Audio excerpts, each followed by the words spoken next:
I'm excited for it. Ooh, buddy, Robby T. It's me, Erik Hatch. It's you, Bobby T. We're excited to bring you all one of my favorite topics. This is pretty exciting. Before we dive into the best scripts that are out there, and we have a plethora of them to share with you today. Let's talk about who we are, what we do. I wanna hype you for a minute, Robby. You are, as far as I'm concerned, you are like the Fabio of lead conversion. You're the guy that has mastered the game better than anybody else in the entire industry because you are a student of it. You're a guy that was not only a player but now an amazing coach. And so as an ISA with Hatch Realty, and Hatch Realty is in Fargo, North Dakota. To give you perspective, we're one of the top 50 real estate teams in the country. We're going to sell about 860 homes this year to give you some perspective of what our team does. And Robby had led our ISA department and was the lead ISA for a number of years. Give us some of your stats, Bobby T. Yeah, I think the synopsis of it is I made 100,000 calls in about a year and a half, 2 years. Spoke to 10,000 people. This was back when people answered the phone, by the way. Yeah. Asterisk that. And spoke to 10,000 people, set about 1,000 appointments. And it led to over 400 some closings for our team. I don't know what the exact number is underneath my belt, but 400 plus is about right. So, and you still get a couple that trickle in, appointments that you set 3 and 4 years ago. You're still reaping the benefits and getting some of that old cash. The joys of those little long-term paydays, that residual cash. Yeah, and I've served as somebody who's gotten to benefit from Robby's work for a number of years, and watching you transition now to coaching. You made the switch to coaching almost 5 years ago now, isn't it, Robby? Seems, yeah, 5 years ago. That's nuts, man. I haven't quit. And you are the guy when it comes to lead conversion, as far as I'm concerned. You've dedicated the last decade of your life to studying, converting have not met into appointments, and the art that goes with that. And so I'm excited to learn from you here. I'll give a quick rundown of myself. I get to serve as CEO of both Hatch Realty and Hatch Coaching. I don't talk about this much, but I used to be a realtor that was very active in the game. I tell people this, like, Hatchman was the best agent out there and nobody knows it. Like, dude, what was your number? What was the most amount of homes you sold by yourself in 1 year? 153. 153. Yeah. While running a team. And it's here's a quick rundown. 2011, I went full-time into real estate. I was doing it part-time for a while, and then I went full-time. First year sold 52 houses. I won't talk about team numbers. I'll just talk about my own individual production. But I was running a team, and obviously that takes a lot of effort and energy. But 52 my first year, 113 my second, 153 my third, and 149 my fourth. And then I got out of the game because my daughter was born just over 6 years ago. And I said, I want to be an engaged dad, and I didn't want to be a slave to this business. And I picked up a lot of tricks along the way. And what's funny about this, Robby, is we're talking about scripts. How do you and I feel about scripts? It makes me want to puke a little bit when we hear the word, or when I hear the word. Not gonna lie. Why is it that scripts are so nasty for you? You know, scripts, I'm going to give the scientific reason, and then I'll give my heartfelt reason. The scientific reason is scripts work in very predictable environments. Dan Pink wrote exclusively about this in the book To Sell Is Human. Scripts work in a very predictable environment where you have the illusion of power. You control the gatekeeper to information. The reality is that's not us anymore, right? If I want to learn anything about real estate, I can go Google it, find anything online. That's the world we live in. So we no longer have the power control that we used to. We can open the door. But more importantly, the bigger heartfelt reason why I hate scripts is I've learned that in order to influence other people, it has so much less to do with what you're saying, and it has more to do with what you're getting them to say. And there's not scripts per se, because I think scripts imply it's what you and I are saying. And don't get us wrong, you definitely came, you're going to learn some of the best questions and maybe some of the statements we're making. But inherently, all these things you're going to hear about all of our scripts. By the way, we hit 100 attendees. We're capped. Those of you that are watching live, please ask questions. Let this be interactive and not just presentational. Those of you that are watching the replay, put a bunch of questions in here on YouTube, and we're happy to connect with you on that. But keep going, Robby. Yeah. So what it really comes down to is None of these scripts really matter until you take the time to learn what's already influencing them. And one synopsis, you've probably heard me say it 100 times, I'm going to say it 101, that if you want to influence someone, you got to find out what's already influencing them. And for us, our best script, which you're going to learn a little bit later, is really just tell me more. And it's simply this idea. I don't know if you've heard me say this, Hatch. This is kind of new. I said it on a webinar last week, but it stuck. It's a lot of people think that you converting leads is about you being an expert on the market. And what I've realized, the paradigm shift that I teach is it has a lot more to do with you being an expert on them. And you don't do that through scripts. You do that through questions. So that's it. And then honestly, just in my heart, man, it doesn't feel good, right? There's so much reaction, rebuttals, pushback. Scripts are all about getting people to think things, and logic makes people think, emotion makes people act. And if we want to learn and get them emotional, we got to ask questions, not make statements. I don't know in my life, Robby, when something has gone according to how I planned it. Like that's exactly what a script does. If you're relying on a script book of just trying to say, well, according to this, I'm going to follow this exact same thing, right? And instead, it's a variation of that. And there are things that we can say that will trigger the important conversations. And there's leading statements that we will do. And that's what we're talking about today when we're talking about the best scripts. We're not going to walk you through step by step on how to convert a lead, how to sell a great home, how to manage to profit exceedingly well. That is not where we're going. We're going to break this up into two sections. We have Robby's section, and that's taking somebody from a lead to an appointment. And then we're going to take my section, and that's taking somebody from an appointment to a pending and closed deal. Right? Both really important, different swords that you and I have sharpened. I think that we could fake it until we make it in each other's worlds, but we're gonna let you shine in what you do best here, Robby. And I want to lead off with this. You say that the most important script are these three words. Those of you watching, please write this down. It is tell me more. Why is tell me more so important? I think what it really comes down to, I'll tell you the science behind it. What I see a lot of people do in lead conversion is they ask if they've moved past scripting, right? Scripting is really saying the right thing at the right time. And again, to just reiterate, humans are unpredictable. Every conversation is different. What I've seen people move into, the second phase that they move into is asking very close-ended questions. Erik, when do you want to get in a house? How many bedrooms do you want? And the problem is if I say, Erik, how many bedrooms do you want? What's your answer? 4. 4. He doesn't keep talking. I'm not getting him to think at all. And if there's one big thing I want you all to maybe just envision, and you should maybe just note this down, it's simply this. It's that we as lead converters think that these leads or our clients have sat down, taken out a journal, written down exactly what they want to a T, why they want it, all the complexities. They have a picture of it and everything. We think that's true. And the funny thing is that's not how human beings work. That goes against all psychology. Rather, these human beings are complex. They have a bunch of disconnected ideas all over the place bouncing around in their mind. And what we're doing is when we're having these conversations, we're helping connect the dots of their crazy ideas all over the place to create a coherent picture of what they're doing. Here's the problem. When you're only asking close-ended questions, you're getting them to say a piece over here, a piece over here. What happens when you switch to asking, tell me more? And by the way, that does not mean, Erik, you say, tell me more, Erik. Tell me more, Erik. Tell me more, right? You're not a chat bot, you're a human being. Rather, tell me more is a mindset. And the mindset is you're consistently trying to dig deeper to understand where they're coming from. And the point behind this is when you do that, they don't just answer with the, I want 4 bedrooms. Right? If they say something like, well, we want to get a bigger home, I'm not going to say, well, how big? Like most people do. I'm going to say, well, help me understand that a bit better. That's tell me more. So it's another way to do it. Can you explain that a bit further to me? Because when they do that, what happens is they start telling you the whole web. And almost always it starts with the most important things in them, in their heart, what they're hoping to do, that sort of thing. Give us a few variations on the script, tell me more.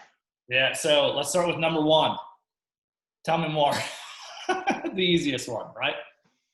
Number 2, help me understand that. Help me understand that. I'm literally just pulling these out of my back pocket, by the way. Number 3, what does that mean? Number 4, can you explain that a little bit further? Right? It's nothing too crazy. Like, none of this is the craziest questions in the world. Or maybe number 5 would be, why is that?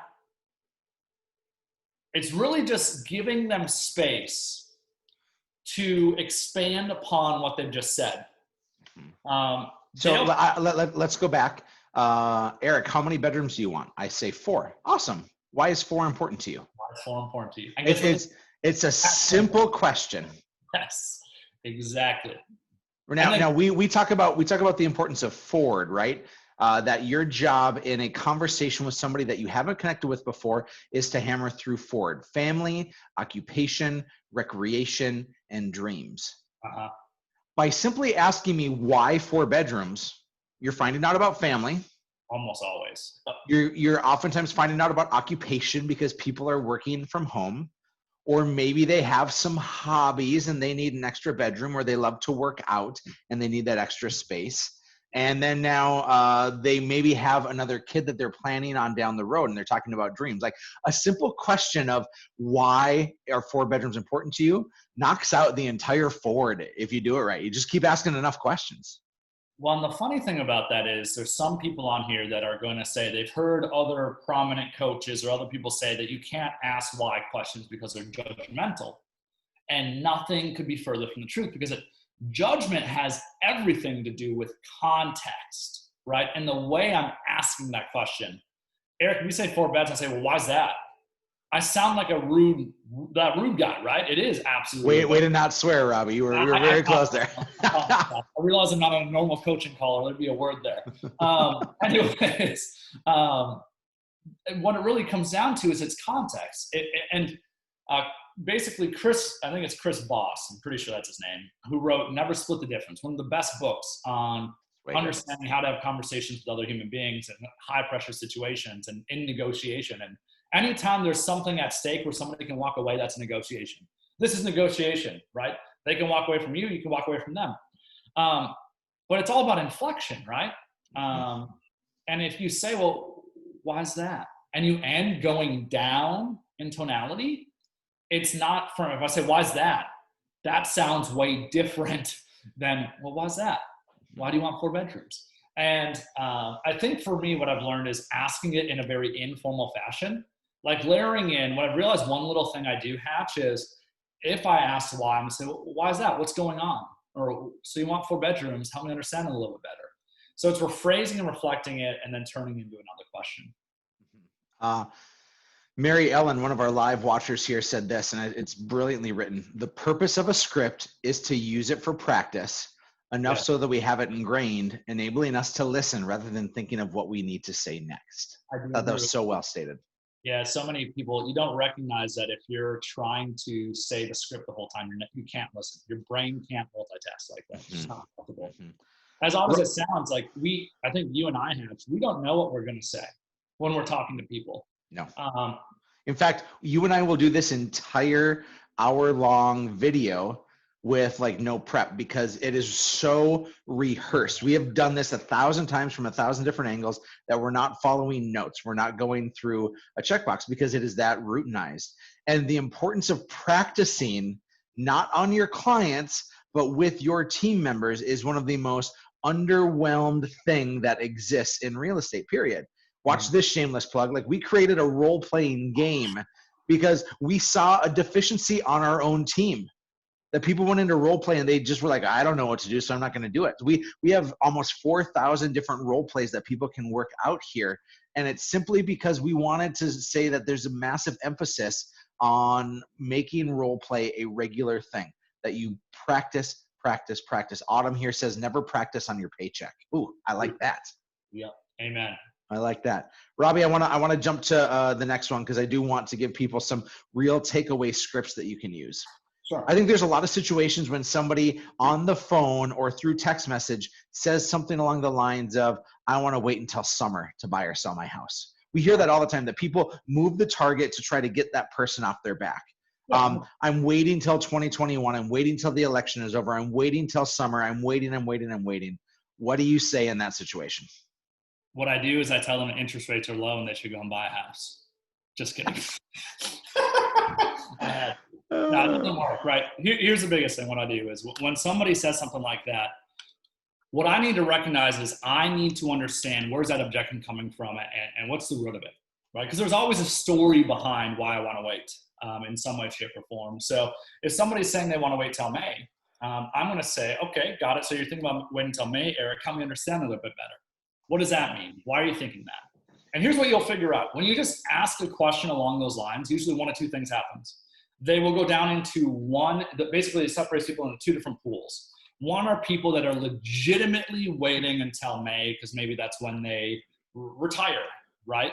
And something along those lines. Sometimes what happens is it becomes very apparent that they would actually do something far before then. Another thing I would do after finding out what is the explanation behind wanting to wait until, a big one you'll hear is you want to wait till the market goes down. You hear that quite a bit, right? I have some clients that are in the Phoenix area. They say they hear that quite often because real estate there is ballooned now for 10 years, really everywhere. And you got to get more depth behind what's the actual thinking that they're doing. Again, you're trying to connect those dots. The second thing I will do after I get clarity, because I want to get clarity first of like, what does that objection actually mean? Because it could be an abundance of different options. The next thing I'm going to do is I'm going to challenge their thinking, frankly. I would ask the question. I'd be like, all right, Erik, got it. So you want to wait until next May. That's when you're retiring. But let's say the perfect and ideal home came on the market sometime in the next month or so. Is that something you consider viewing, or would you miss out on that opportunity? And what you're doing there, in psychological terms, human beings have what they call psychological anchors, right? And what can happen is, Erik in this scenario has an anchor if he's waiting till May. Or a lot of people you're going to hear, I'm waiting a year, waiting till next year, that sort of thing. What happens when you ask a challenge or thinking type question, you're shifting the spotlight, you're presenting an alternative that they maybe hadn't considered yet. Because you see, my big thing that I try to teach to people is this isn't about setting an appointment. What this is all about is helping people make the best decision for them and their family, because that's true value. That's true service. The funny thing is when you do that, then you sell way more homes. You book way more appointments when you let go of that attachment. But what I'm doing is I'm presenting an alternative that maybe they hadn't considered before. And if they say, no, we wouldn't do that, I would say, okay, got it. So still waiting till May, but let's say that ideal home came on the market maybe in February. Is that something you consider looking at, or would you miss out on that opportunity, right? Or change the wording of it. Really all I'm doing is gauging what the heck are they actually thinking, if that makes sense. And I do this in a lot of different scenarios, whether they're a year out, waiting till next May. The big one right now that you've probably heard is we're waiting until next year. You hear a lot of that right now with being busy with family, that sort of thing, and everything that's going on. I think this will be one of the biggest times where there might be a sigh of relief that 2020 is done come January 1 of this year. So I think even if people, one thing you should know, even if people are saying they're waiting till next year, especially in Q1 or early Q2 next year, make sure you're following up with a lot of those people January 1, because psychologically, there's going to be a switch of a number from 0 to 1. And psychologically, they look at the world very differently. It makes no psychological sense, but that's what happened. So anyways, that's just one thing, Hatch. No, and that's exactly what I'm looking for, Robby, is you're talking about getting somebody from the point of saying that they want to be out. You're simply changing their script, because we all think that something is going on one linear path. We are very linear people. And when you throw in that curveball, you're actually challenging their mindset. But what you're saying is, I can bring more value than just showing you a house in May. Like, allow me to walk along that journey for you. And Robby, say it one more time. How do you ask that question of if the ideal house came along? I want to make sure people get this written down. First initial structure is I rephrase back to them what they just said. So if you said you're waiting till May, I'll say, got it. So you're thinking of waiting until May, right? I'll rephrase it. It's honoring. Stephen Covey talked about this. It's honoring what you said. That makes you feel heard and valued. So that's the first thing. The second thing I do is I ask a challenging question. It depends on how I'm feeling with it. Depends on how the conversation has gone. I'll say, Got it, Erik. So you're thinking you want to wait till May, but I got to ask, if the ideal home or the dream home or the perfect home, whatever, it doesn't matter. If the ideal home were listed maybe the middle of December or sometime this month, right? Whatever you want to throw in, would you consider viewing that home, or would you choose to miss out on that opportunity? Mhm. And the reason we say, would you consider viewing that home, is if somebody would consider viewing it, would they consider purchasing it? Every time, right? But if you ask, would you consider purchasing it, you create a little more extra resistance because it seems like a bigger decision. Viewing it doesn't commit them to anything. Purchasing is a big commitment. So I asked, would you consider viewing that home, or would you choose to miss out on an opportunity, or would you miss out on an opportunity, something along those lines? Robbie, you just said something that's so key, and you said miss out on that opportunity. Yeah. People have FOMO all the time. And when you're alluding to missing out on an opportunity, all of a sudden people are like, what am I missing? How do I need to jump in on this? And you didn't say you have to go buy this house. You're simply saying to view this house. Right. So there's brilliance in what you're saying there, Robbie. Yeah, I stole that from a guy named Robert Cialdini. It's the idea of scarcity. And you can do this in a lot of different scenarios with your clients. You should be honestly asking your clients that same question all the dang time of, this is not just lead conversion stuff. This is psychology 101. What you're doing is your people are a lot more motivated to avoid losing than they are to gain an equitable gain, right? It hurts more are to people lose. Here's the biggest fallacy that's, and I'm cutting you off here. I'm sorry to outdo you here. The biggest fallacy that's happening right now, because most markets have a surge of buyers. And when you ask Joe Schmo Realtor, why is the market so hot? They're like, well, interest rates are exceedingly low. Yeah. Baloney. That is not, people aren't afraid of the interest rate. They are dealing with pain right now. And that pain is the walls of their property since COVID hit are closing in on them, or they live in their parents' basement, which has to feel suffocating, or they live in a cesspool of germs in an apartment that they can't stand to be around anymore. People are making movement because of emotion, not because of the logic, right? People are seeing that there's opportunity out there, and that's what they're seeking out. People are either running from something or running towards something, and our job is we have to figure out what that is. Well, and to add to that, what people need to recognize is the definition of a home for a lot of the middle and upper class who are traditional home buyers and sellers has been completely redefined since March. It is no longer just a place you go home and you spend your nights and potentially your weekends. It is now your office. It is now your classroom. It's a completely re-envisionment of what's happening.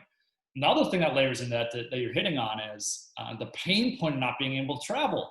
Well, that means I'm stuck at home more often. I might as well upgrade my house, buy the extra TV, complete that project. It's not just real estate that's going nuts. It's Home Depot and Lowe's. Our RV places and camping and home furniture places are. We bought a lake place a couple of months ago, basically because we're not traveling. So we said, let's get a place that we can escape to. And I think our furniture is 4 months out. And that's very normal. That's like that. That's the crazy thing. So the re-envisionment of a house is creating this demand. The interest rates, what it's doing is it's helping people buy more homes. I have never heard someone say, I'm buying a house because of interest rates, ever. Okay? That is fake. Anyone that says that doesn't understand psychology. Now, maybe in the 80s when interest rates were 15%.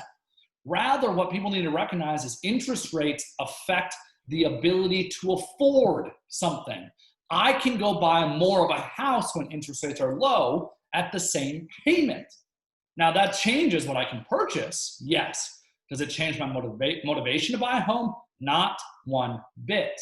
Because emotion makes us act and logic makes us think.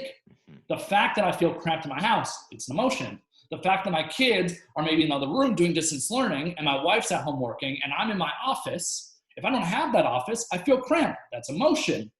Emotion makes us think. So, and logic makes, or emotion makes us act. Yeah. Thank you. Robbie, Nicole has a great question here, and then we're gonna move on. She says, have you found out that saying miss out on that opportunity, does that create resistance between you and the prospect ever? No, because it's a question. I'm not telling them they're missing out. That's a problem, right? people would use a script and say, you're missing out. I'm telling you, you're missing out. That would create that. There's a big difference. Yeah. I'm asking as a question of, would you miss out on an opportunity? I don't care. Truly, like the biggest thing you all need to do as lead converters is let go of the attachment of whatever the hell they're going to say. You just got to let go of it. It doesn't matter, right? Because when you do that, when you're attached to an outcome, you inherently guide it somewhere. You have a bias. You get sales breath. There's a big difference between me saying, in this case, Nicole, you're going to miss out on that opportunity, stating it, scripting it, as opposed to asking, if that ideal home came on the market, Nicole, is that something you consider viewing, or would you choose to miss out on that opportunity? Or would you pass on that opportunity? Or would you miss out on that opportunity?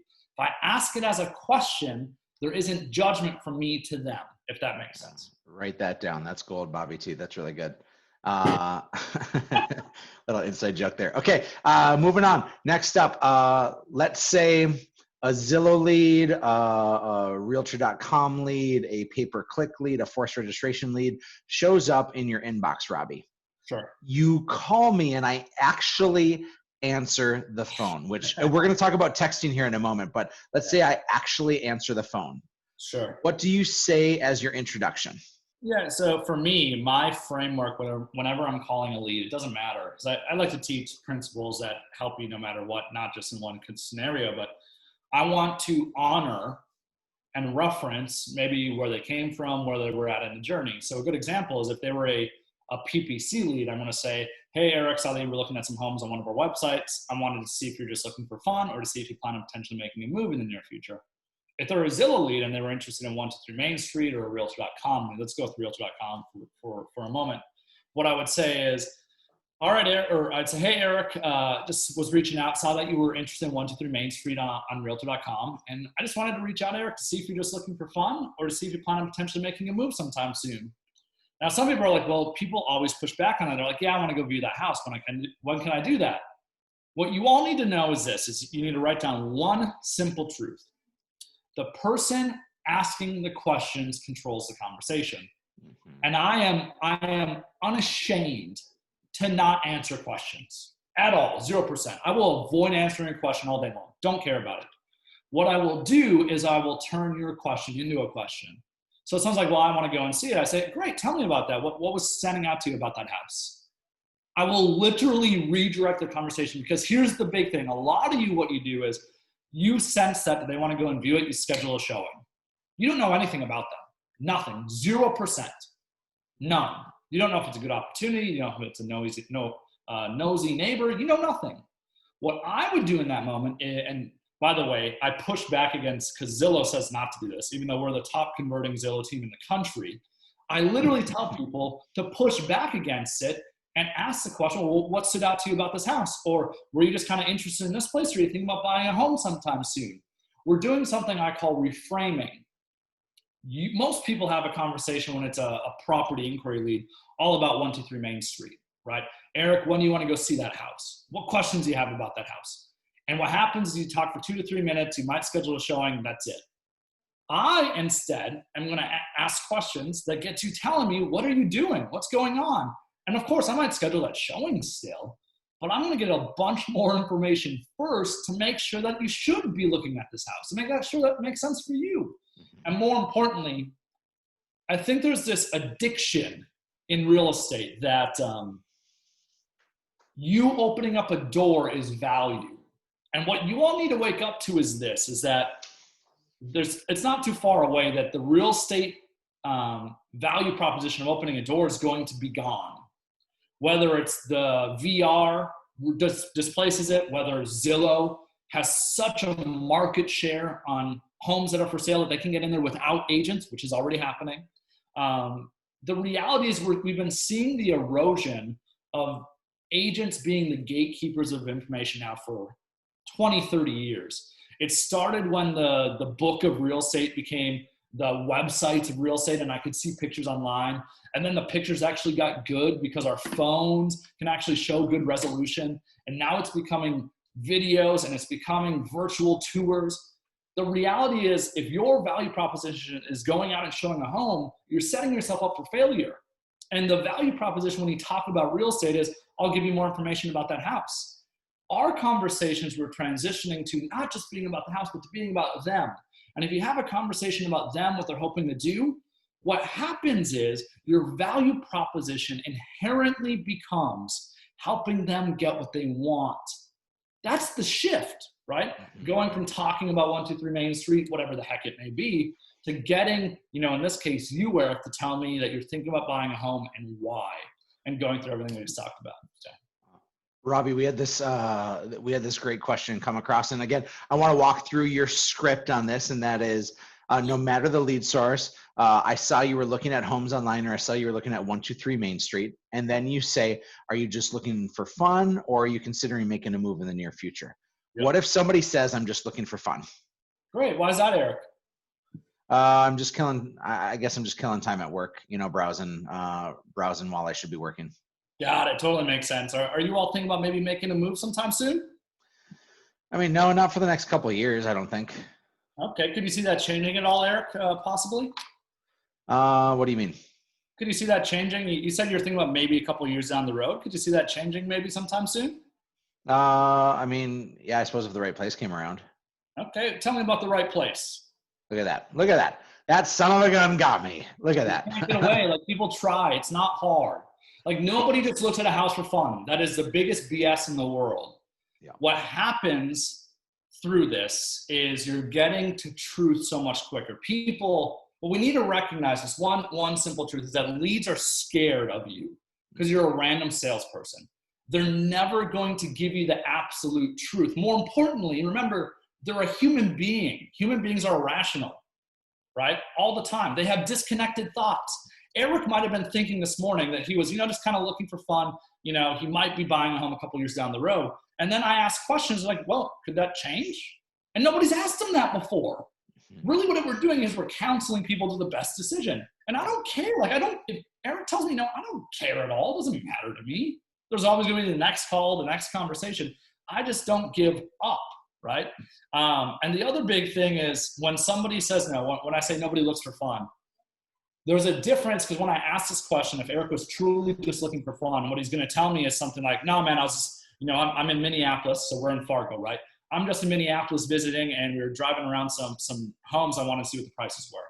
Well, now I know this dude was legitimately looking for fun, right? Because he was curious what those homes were worth, but he wasn't looking for fun.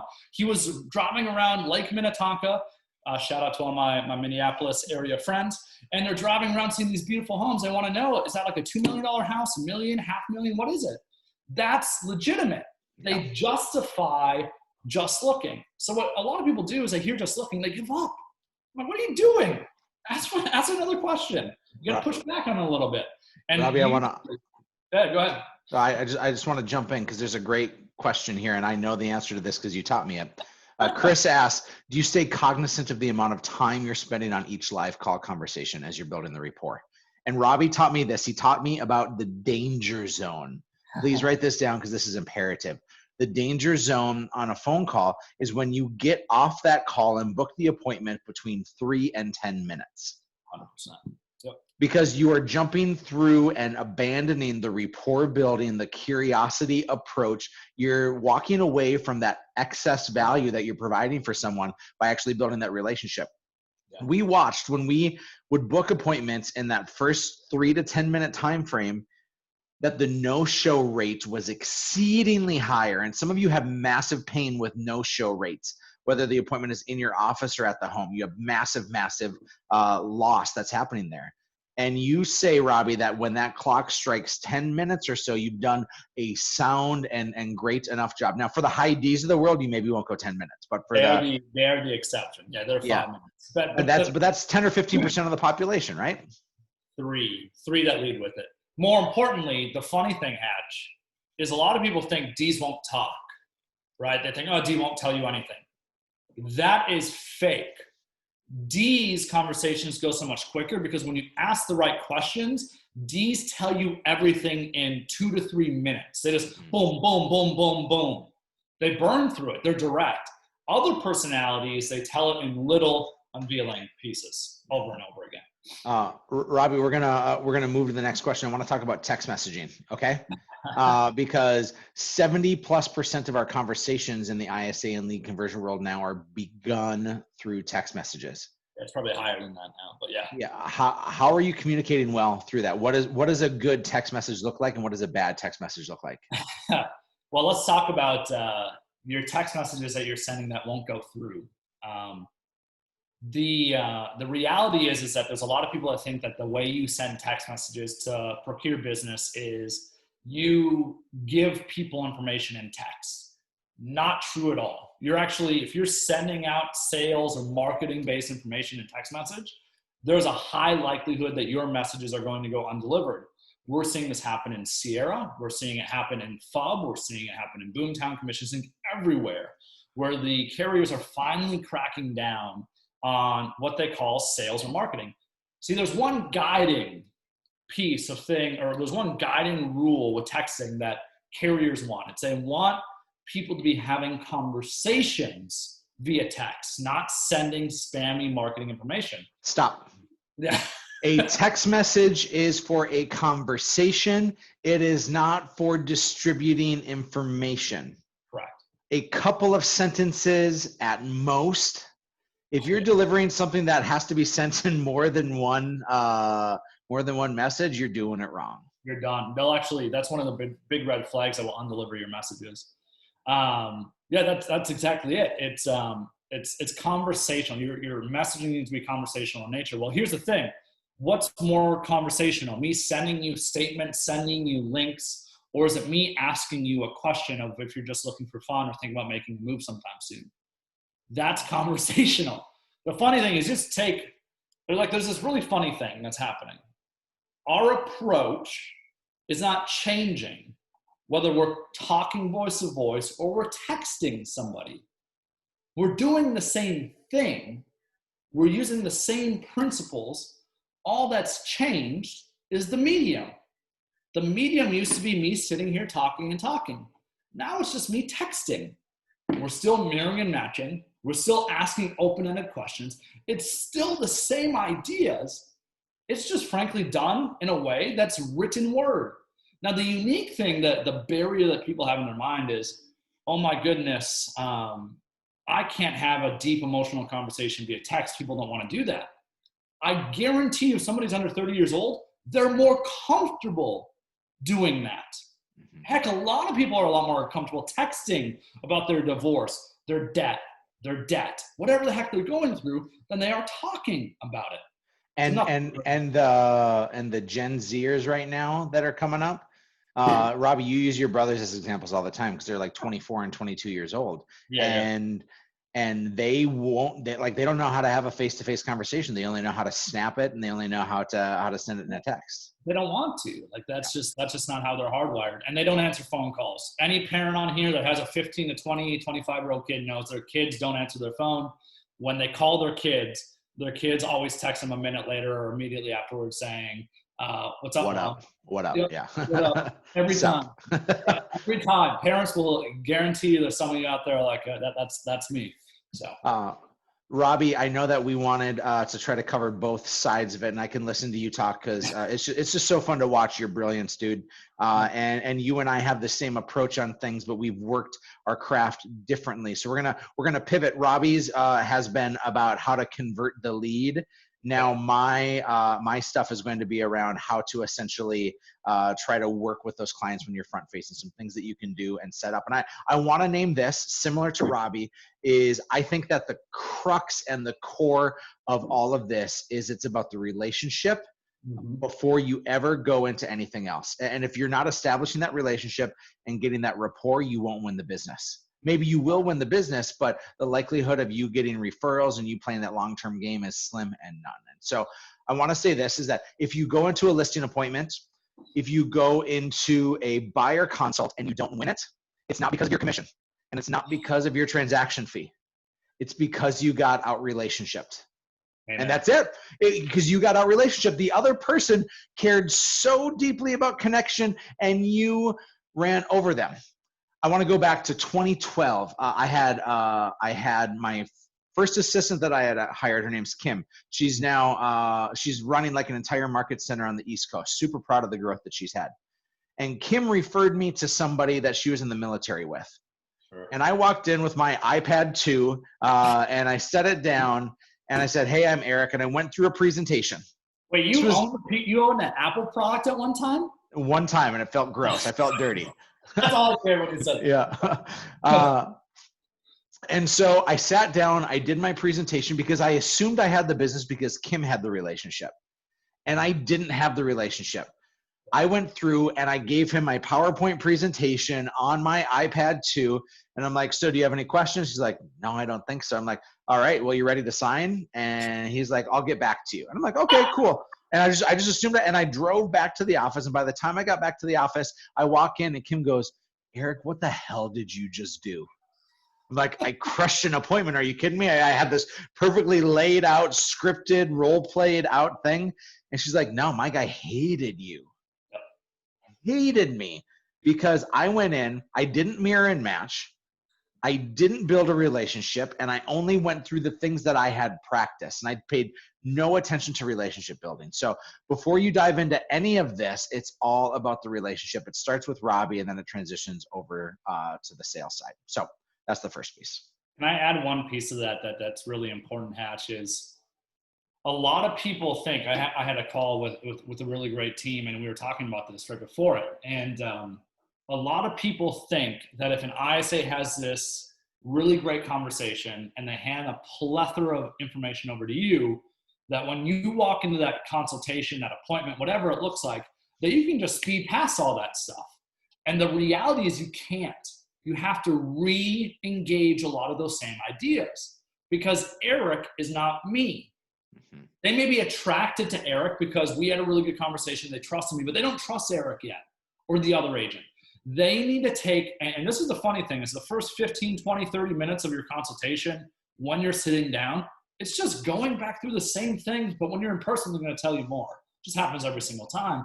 It's you doing what you just said. It's building that relationship, finding out where they're coming from. And, you know, Dale Carnegie said this best, and I read this. I'm reading Snowball right now, which is the biography of, autobiography, I get it mixed up, of, I think it's biography of Warren Buffett. And he talks about, you know, this is a guy that that has, you know, probably the greatest investor of all time. And he said that the best investment he ever made was a Dale Carnegie course about public speaking. And really, he said what Dale Carnegie taught him, and this again was in the biography, is that the core paradigm, Dale says this, of the human interaction is people want to feel important. It's the number one thing that we care about. That's all we care about is we want to feel important. And what happened, Erik, was you made yourself feel important when you walked in that room. It was all about you. I always tell people your presentation doesn't matter. It's an afterthought. People ask me weekly, hey, do you have a listing presentation that you can share with me? I'm like, nope. Ask questions. No, sure don't. So anyways, I just wanted to hit on that, right? Warren Buffett, one of the most successful human beings ever walked on the face of the earth, believes the same stuff. Different business, different comprehension. Obviously, he's influencing investors at a really high level, but it all comes down to people want to feel important. You don't make people feel important through a script. You make someone important by giving them and honoring their story. That's how you make somebody feel like they matter, is giving them the space. Like that's enough value, whether you're on the phone, texting, or in person. That's valuable to somebody because then they feel like there's nothing else in the world that is more important than them in that moment. I want to take you all to a magical time. I think it was 5 years ago. Robby and I were on a bro date down in the Virgin Islands at St. Thomas. And we were a part of a mastermind group, super valuable. And there's a guy named Brian Moses, who's like a mad genius on a lot of this stuff. And he had been like a coach in Tony Robbins's world. And he shared with us something called negative reverse selling. I'd encourage you to write that down and do a little research on it. Negative reverse selling. Because I want to say that if you're in a buyer consult or a listing consult and you are competing for or trying to get this, the approach of negative reverse selling is one of the best ways. We've talked about the foundation of building relationships and rapport, and you ask a plethora of questions. If you're braggadocious saying like, I did a listing appointment in 30 or 45 minutes, I don't have confidence in the game that you're playing. And instead, if you're there for an hour and a half because you're connecting on that deep of a level, that's great. But if you're in a listing presentation, I'll focus on the listing side because I think this is the really, really valuable side and the harder one to slay. Sure. Robby, if I'm with you, I would ask you, knowing that I'm competing, I'd ask you, Robby, well, help me understand what's really important to you in this transaction. And your response, and that's such a key thing, is what's really important to you. Because we make the false assumption, first of all, that we think that money is the most important thing. And it's not. I did my own experiment based on this, and I put on Facebook, I said, those that aren't realtors, or all my friends that are realtors, you can't answer this. This is for everybody else. Which of these is the most important to you if you're looking and considering selling your home? Number one, that you work with the most award-winning realtor in your area. Number two, that you work with somebody that has a proven system to get you the most amount of money in the least amount of time. Or number three, somebody that treats you like you're their only client and gives you exemplary service. Which matters most? Nobody, I had over 100 people respond. Nobody said number one. What? No, 15 or so people, 15% said number two, most amount of money in the least amount of time. Yep. But like 85% of people said, I want to be treated as though I'm the only client and I get exemplary service. Amen. Yep. And so in a listing consultation, I'll ask the question, what's really important to you? Turns out that number two is always important. The most amount of money in the least amount of time, but that's where we spend our time talking about our value. Our value comes in number three. Our value comes in talking about the service that we provide and the communication that we deliver. So if we're in a listing appointment, I'd say, Robby, what are some expectations that you have for this relationship? And then communication. Okay. Why is communication important to you? And then I go what horror stories have you heard about realtors, right? Like what experience does your coworker or your cousin have that worries you about this? And what I'm doing is I'm actively taking notes, showing that that is of importance to me. That is a missed piece. If Robby says communication is important and I write that down, doesn't that feel like I'm doing a better job of actually understanding him instead of just going through and having a casual conversation? 100%. Then I will say one of my favorite scripts is, Robby, on a scale of 1 to 10, with 1 being meek and 10 being brutally honest, how honest do you want me to be in this relationship?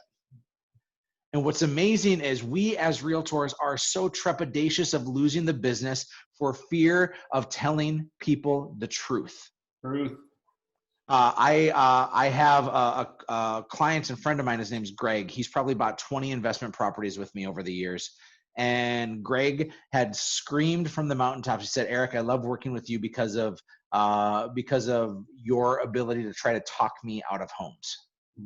I said, what do you mean? He said, every time we go to a house, you are trying to tell me why I shouldn't buy it. You're telling me all of the negatives. You're telling me all of the things that are glaring issues. I can talk about the neighborhood. I can talk about the appreciation. I can talk about the home maintenance things. I'm not there to say, look at how beautiful this kitchen is. This is not HGTV, y'all. This is real life. And if we're going to build a relationship where people like and trust us, that they want communication and service as the number one, you have to point out the negative. The best script you can have is to tell people why they shouldn't buy that house. The best script that they have is you should tell them why their house is going to be overpriced, but not, and this is so important. I was coaching a client on this just yesterday. She told me of what happened. Had this deal of a past client. They came to her and they said, we're going to work with you for our next, when we sell our house and to buy another house. We're excited to work with you again. And a few months went by and she didn't keep her level of communication where it should be. And then got blindsided and found out that person went and listed with somebody else because they ended up buying the listing. It was both a lack of communication, but then that other agent bought the listing. I think that right now, a lot of us in this season, we're seeing other people buy listings, meaning that that agent is saying your house can sell for $50,000 over market value because they want their sign in the yard. And then they're eventually going to have to lower that price. And in that situation, when we talked about buying the listing, I simply said, had you had that honest conversation with them, about the dangers. And she said, yeah, I told them why listing your house too high won't work. Yeah. And that's what I want the aha to be here is when you make a statement, you will not get the results you want. But when you ask a question, you're leading that person so that they can go on a journey of self-discovery.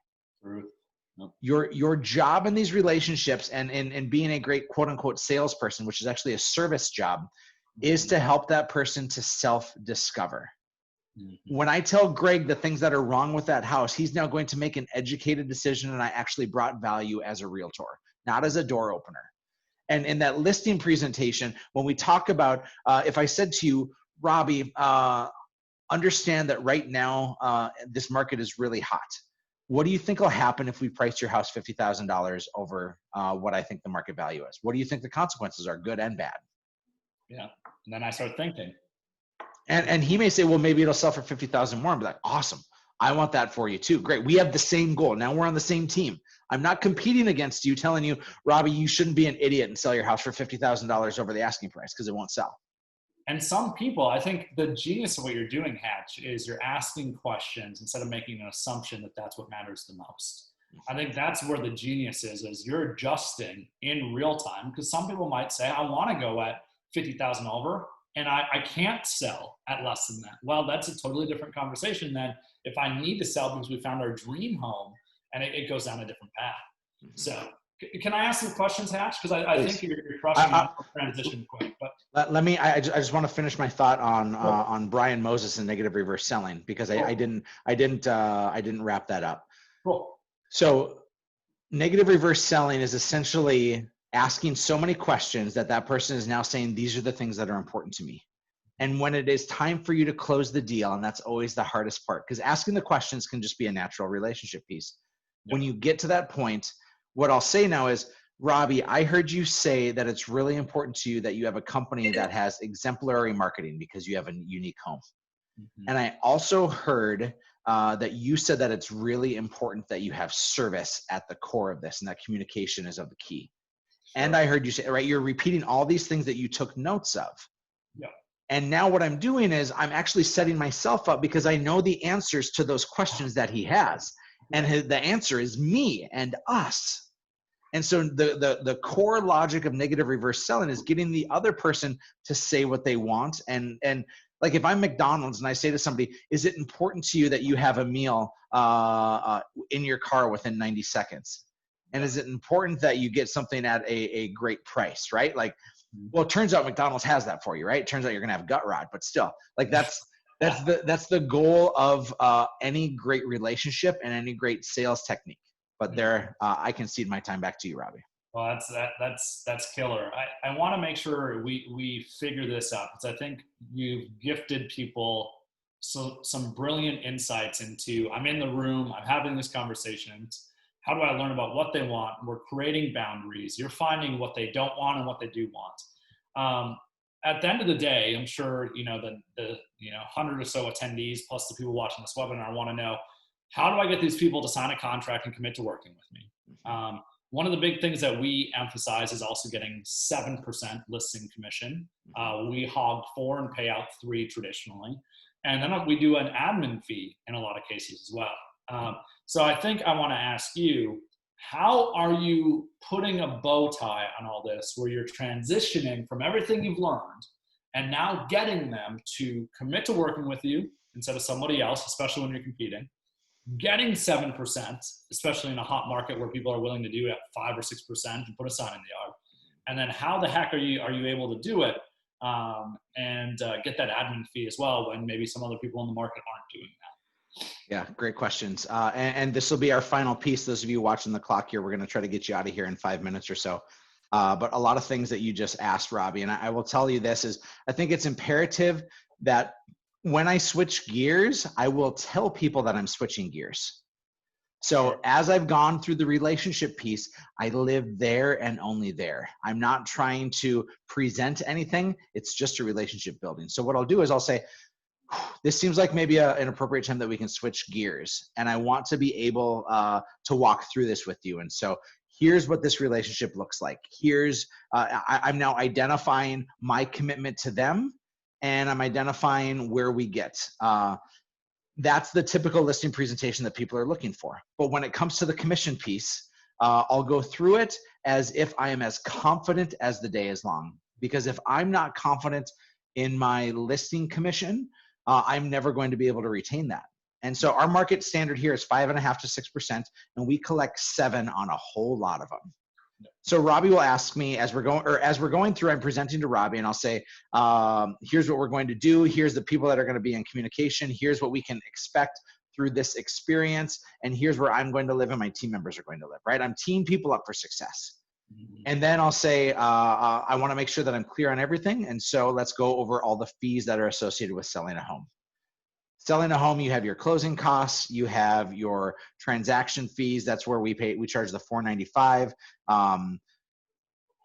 The only reason we charge a transaction fee is because we pay our agents exceedingly well. We pay our admin exceedingly well, and they're going to deliver a really high level of value and service. Just because you can doesn't mean you should.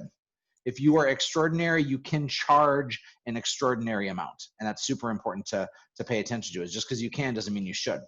And then I'll say, and the listing commission in full is 7%. The great news is that you don't pay that until it actually comes to the closing table, and that'll come out of your proceeds. And then I stop. And if it happens, and it doesn't happen very often, but if it happens, I'll say, well, why 7%? Or Tony said he'll list for 5. And I'll say, okay, help me understand why that's important to you. First question, help me understand why that 5% or that 6% is important to you. Well, I want to save a ton of money. I want to make them a lot of money, right? I need them to say what's important to them before I defend my commission. And then what I'm going to say, this is a Ben Kinney technique. I'm going to use these cards here. These are from our role-playing game. And by the way, we have our Connecting with People game. I know I promoted that a little bit before to practice role-playing. We also have a conversations game, which is like hundreds and hundreds of conversations, scripts and things that you can use to kick things off. These will all be emailed to you, and they're available in our marketplace too. But Ben Kinney says this. He says, all right, I'm going to lay this out. First thing we do is we give 3% of the sales price to the agent that represents the buyer. Robby, our market standard is to pay out 3%. Do you think it would be advantageous if we paid less than 3% to the agent that brings in the buyer? Do you think that some agents are going to be excited to show your home? That's probably a bad idea. Right. So I get Robby to admit to it, not to me to tell him it's a bad idea. Yep. Then I'll say, then we charge 4%, and I need you to understand that 4%. This first percent goes to our brokerage. Everybody has a brokerage that they have to pay. It covers insurance and management and all that. I don't like it. You don't like it. It's got to be paid. This second percent goes towards marketing. The marketing that we do on the property is extraordinary. And I've already covered that with you. Like, we're already at that point where I've covered that with you. And so our marketing, you've already admitted to me, Robby, that exemplary marketing is really important to you.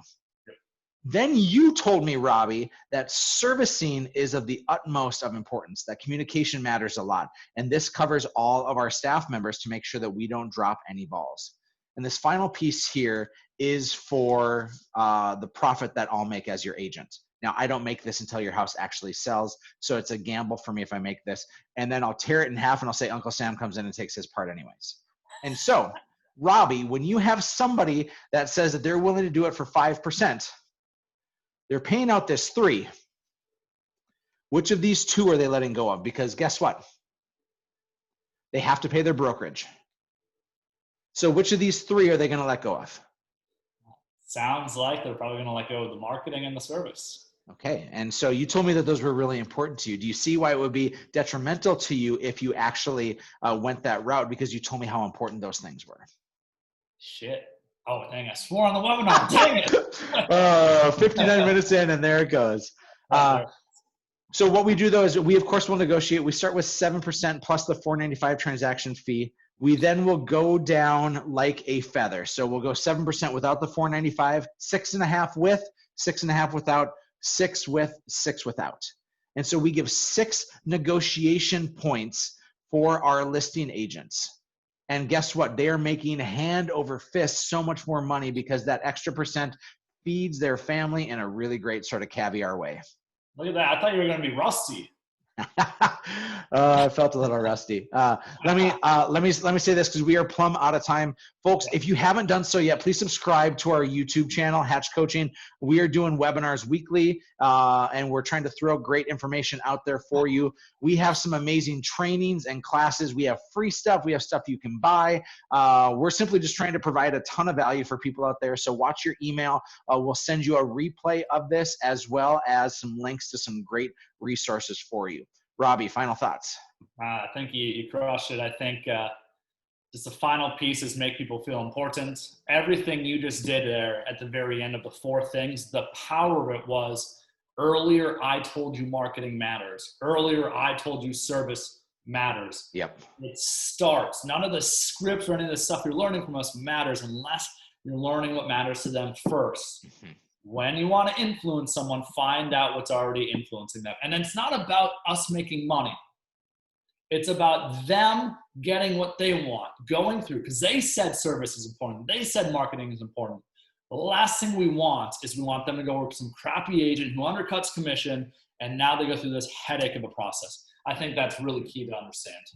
Robby, I got goosebumps as you were saying that because, of course, you and I didn't practice any of this, and we just came in and because we're birds of a feather, man, it's fun to see the front and back side and how we can make that be a big win. So, yeah. Awesome. All right. God bless you all. Thanks for tuning in. Peace, y'all. Appreciate it.